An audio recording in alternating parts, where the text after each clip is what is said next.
Joining me is the politics editor of the Free Press and formerly a member of the Wall Street Journal editorial board, Mene Ukueberuwa. Mene, welcome to the Scott Jennings Show, your inaugural appearance here on Common Sense for the American People. We're glad to have you.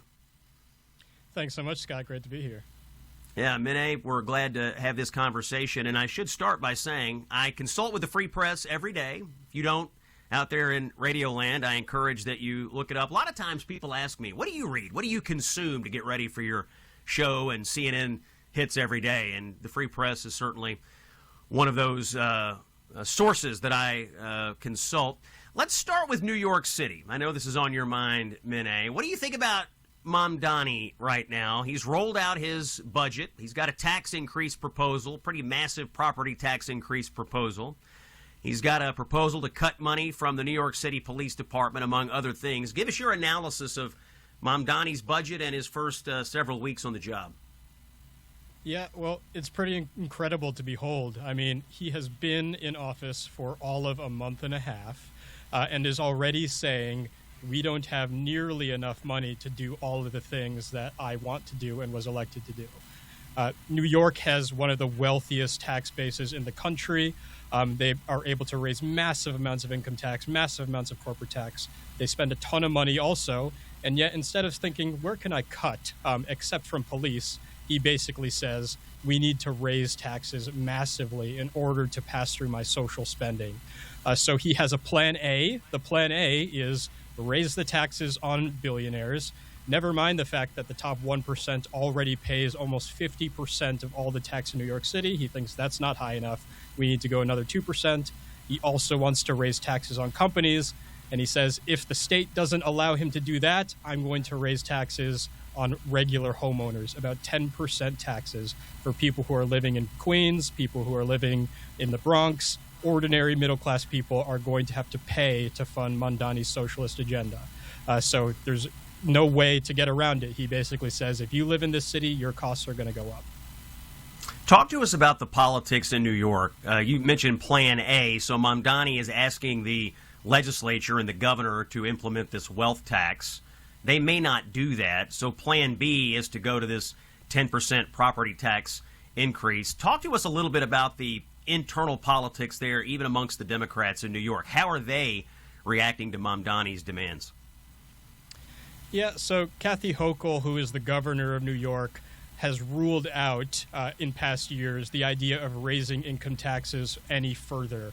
Not because she's opposed to high taxes per se, but just because of how much they've been raised just in the past decade. New York has one of the highest income taxes already, and she knows that these very high earners have the ability to move if they think the tax rate has gotten out of hand, which many of them do. So she says, I'm not going to raise it.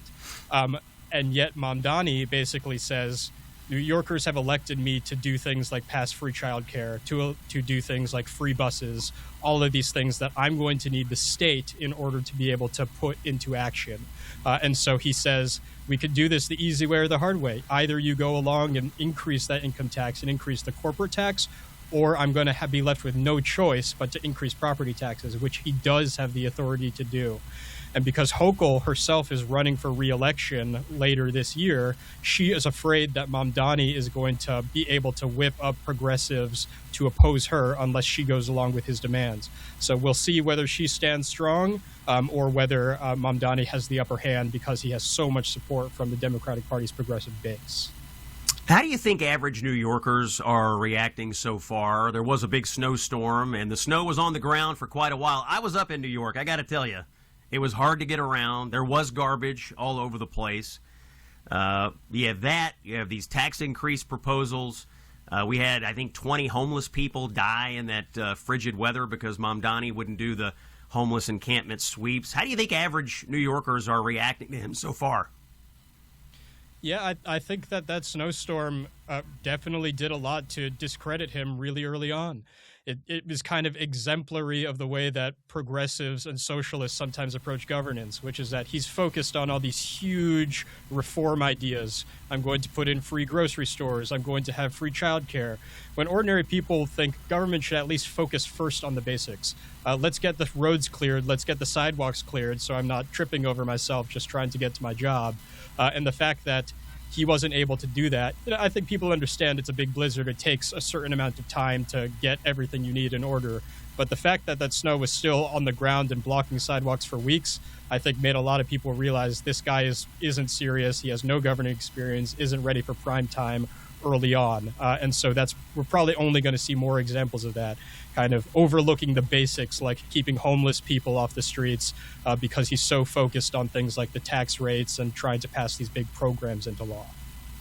That voice you're hearing on the Scott Jennings Show is Mene Ukueberuwa. He is the politics editor of the Free Press. Mene, you wrote a piece recently called Trump Didn't Lose in Minnesota. Let's go back to Minnesota and discuss the aftermath of the immigration wars there. What was the theory of your piece? Yeah, the theory was that I think a lot of people watched the tragedy that took place in Minnesota, where you had these confrontations between federal immigration authorities and people, where you ended up having these shootings, and that was followed by a pullback of ICE. And so it looked like, wow, this is a big defeat for Donald Trump. But I think that we have to separate the politics of what happened in Minnesota from the policy. On the politics, if you look at the polls, it was a big defeat for Trump. The vast majority of Americans think ICE went too far in some of the tactics that it was using in its deportation campaign. They think that the Department of Homeland Security didn't react well to these shootings. But if you look at the policy, even though they have reduced the number of ICE agents in Minneapolis, the reason that they did that is because finally you got some cooperation from state and local authorities in terms of cooperating with deporting criminal migrants. So when Tom Homan, who's Trump's border czar, went into Minnesota, he said, we are willing, in fact, we're ready to withdraw some of our agents from Minneapolis after this surge took place. But we're going to do that as long as we know that we're going to have access to the jails so that we can find the people who have committed violent crimes, people who are illegally in this country, and be able to deport them. Previously, that hadn't been the case. A lot of the counties, like Hennepin County, where Minneapolis is, were not allowing ICE agents to get that information and get that access, but they were able to come to an agreement where they say, we're not going to flood your streets with federal immigration authorities, but we're going to make sure that we're able to identify the most dangerous people who are in your custody so that we can remove them. So that means going forward, people in Minnesota are going to be much safer than they previously were from this illegal immigrant crime. And I think that was the ultimate goal that the Trump administration had in the first place. Yeah, Homan made a huge difference here. I mean, from the beginning of this, all the White House ever said was, if you would cooperate with us and let us into the jails, we wouldn't have to send nearly as many people there. If we have to chase them through the neighborhoods and out into the communities, we've got to send people. And then when you have these radical agitators out, we have to send people to protect our people. That was really part of the buildup. But Homan went there and did a job. I suspect the White House has taken note of this. Do you foresee more adventures like this or more responsibilities like this for Tom Homan, a troubleshooter perhaps being sent around the country to solve similar issues in other places? I think so. Yeah, I think that President Trump is aware that Tom Homan is the best card in his deck in terms of actually handling immigration and deportations responsibly, and that there are a lot of places where you do have criminal migrants who are in these jails being arrested and then released back out into the public. This is something that's very unpopular among Americans. And if Tom Homan is the person who can go and speak with the Democratic mayor, with sheriffs in some of these blue cities and states and say, you want to get these people off of your streets and let's come to an agreement to make sure that we can do that in a safe and responsible way, I do think that he's going to see some progress there. So hopefully Minneapolis can kind of create a template for more cooperation between the Trump administration and some of these blue states on this issue. Mene Ukueberuwa is the politics editor of the Free Press. Mene, let's talk a little national politics, and we'll zoom down to Texas. I'm fascinated by this Democratic primary for United States Senate.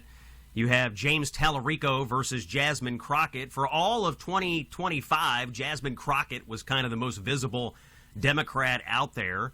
She is in the House. She jumps into the Senate race. Tallarico is who all the establishment Democrats in Washington would like to have. It appears they are really doing everything they can to boost Tallarico, and he and Stephen Colbert this week cooked up this whole hoax about the idea that Donald Trump was trying to prohibit Tallarico's interview on Colbert's show from airing because of the FCC. This was all a huge lie, but it's all being done to the detriment of Crockett, who's pretty mad about the whole thing. How did all this strike you, and do you have any idea who's winning right now? I've seen some polls with Crockett ahead. What do you think? Well, it's interesting because I think you're totally right. Jasmine Crockett had the bigger profile at the beginning of this fight. She's kind of in that AOC wing of the Democratic Party in the House, which is very, very anti-Trump, very, very willing to draw attention to herself in any way possible, and had a lot of support from Democrats who basically just want to not only beat Trump, but to offend him, to basically be shocking in the approach that they take to opposing Donald Trump and the Republican Party.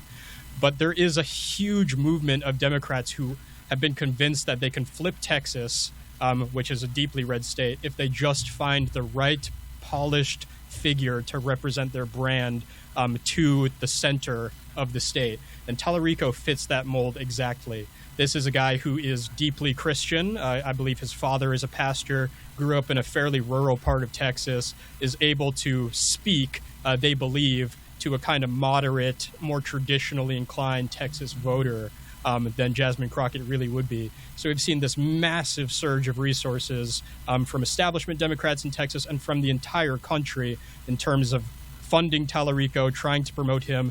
And frankly, it seems to be working. If you look at the most recent polls, he has been climbing and climbing as more people realize who he is, as he's able to get himself on the TV screen much more. And it does look to me as if he's going to pull ahead in the primary that's coming up next month. Mene Ukueberuwa is the politics editor of the Free Press. Great job. We'll have you back soon, Mene, and keep watching your reporting in the Free Press.